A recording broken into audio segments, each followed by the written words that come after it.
नगरपालिका चुनाव की रणधुमार अब अंतिम चरण में पहुंच चुकी है। इसी दौरान भाजपा ने कल रात शहर में वास्तव में एक भव्य शक्ति प्रदर्शन किया। नगर अध्यक्ष पद के उम्मीदवार अविनाश माली और नगर सेवक पद के अन्य उम्मीदवारों के समर्थन में भराई गई ये विशाल सभा विरोधियों के दिलों में हलचल पैदा करने के लिए पर्याप्त साबित हुई। सभा में भाजपा प्रवक्ता संजय शर्मा, विधायक डॉक्टर विजय कुमार गवित, पूर्व सांसद डॉक्टर हीना गवित सहित अन्य मान्यवर उपस्थित थे। भारी संख्या में कार्यकर्ता और नागरिक वहां जमा हुए थे, जिससे परिसर खचाखच भरा हुआ था। इस बात से विरोधियों को भाजपा की विजयी लहर का स्पष्ट अंदाज मिल चुका है। इस दौरान संजय शर्मा ने विधायक चंद्रकांत सूर्यवंशी पर सीधे आरोप लगाए। उन्होंने कहा कि रघुवंशी ने गठबंधन में रहते हुए कांग्रेस का प्रचार किया था और अब जनता उन्हें सीधे बाहर का दरवाजा दिखा देगी। हम सरल और सीधे तौर पर भाजपा का प्रचार करते हैं, लेकिन कुछ लोगों के पेट में दर्द हो रहा है। गठबंधन में रहते हुए कांग्रेस के उम्मीदवारों के लिए रात दिन घूमने वाले आज हमें सीख देने निकले हैं। जनता को अब उनके झूठ का पर्दाफाश करने का समय आ गया है। इस बार जनता उन्हें हाथ पकड़कर सीधे बाहर का रास्ता दिखाएगी। भाजपा ने हर क्षेत्र में काम किया है, इसीलिए जनता फिर से भाजपा को ही सत्ता में वापस लाएगी। भाजपा की इस सभा ने नंदुरबार के राजनीतिक वातावरण में बड़ा भूचाल मचा दिया है। कार्यकर्ताओं का आत्मविश्वास शिखर पर पहुंच चुका है, जबकि विरोधियों के खेमे में चिंता बड़ी नजर आ रही है। आयुष्यभर जो माणूस हिरवे साप गळ्यात घालून फिरला,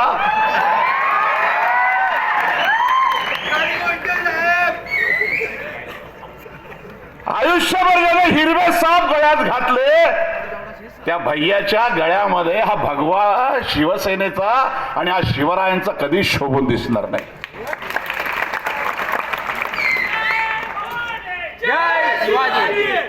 बोललात की भाचीवर सुद्धा खालच्या स्तरावर जाऊन टीका केली।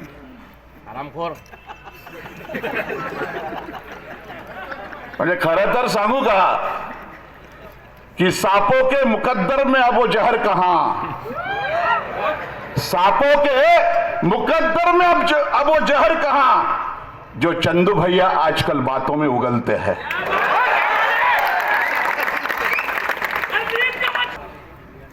तरी तुमच्या रघुवंश कुळाचा कुलगुरू ऋषी मी वशिष्ठ आहे, ब्राह्मण पुत्र आहे, लक्षात ठेवा।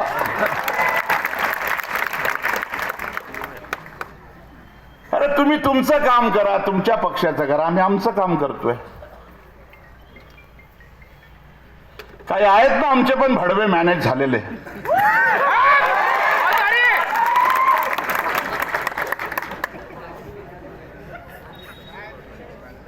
पण हिनात आहे, गेली 30 वर्ष मी भारतीय जनता पार्टीच्या विविध निवडणुकांमध्ये प्रचारासाठी फिरतोय। मला लोकांची बॉडी लँग्वेज कळते, देहबोली कळते, आणि मी या समोर बसलेल्या या सगळ्या जन समुदायाचं जेव्हा चेहरे बघतोय, मला त्यांच्या चेहऱ्यावरचा उत्साह आणि आत्मविश्वास बघून असं वाटतंय की 2 तारखेला क्रांती झाल्याशिवाय राहणार नाही। जाडासा, थोडा ढेबरासा, असंच ना। चंदू भैया, आरशासमोर तुम्ही उभे राहा आणि मी राहतो, दोघांमध्ये स्मार्ट कोण आहे, हँडसम कोण आहे तुम्ही?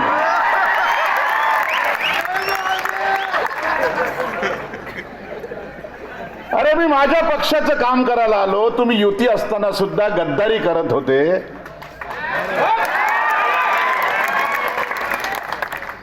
आणि मला म्हणे पॅकेज घेऊन आला। अरे हा, मी जर विरोधकाला मॅनेज झालो तर ते पॅकेज म्हणता येईल।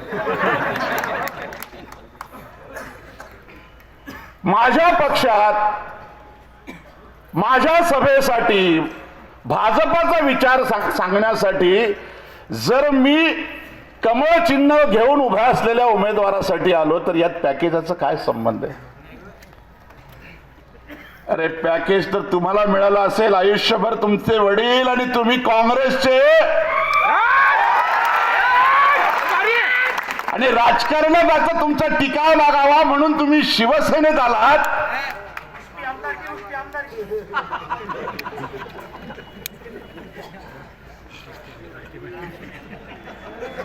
तेही मागच्या दारून आमदारकी मिळावी यासाठी।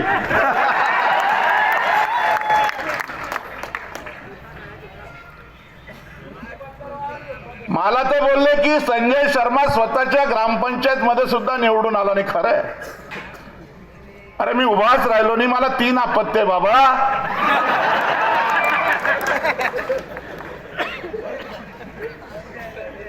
आणि निवडून आला म्हणून काही फार मोठं कर्तव्य तुम्ही केलं का? अरे माझ्या पक्षाची स्थापना ज्या पंडित दीनदयाल उपाध्यायांनी केली आहे ते पण कधी निवडणूक लढले नव्हते.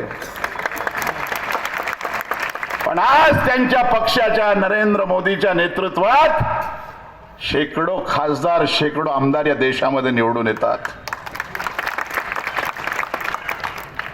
ऐसी अन्य खबरों के लिए जुड़े रहिए हमारे साथ, देखते रहिए लोकवाहिनी न्यूज नंदुरबार.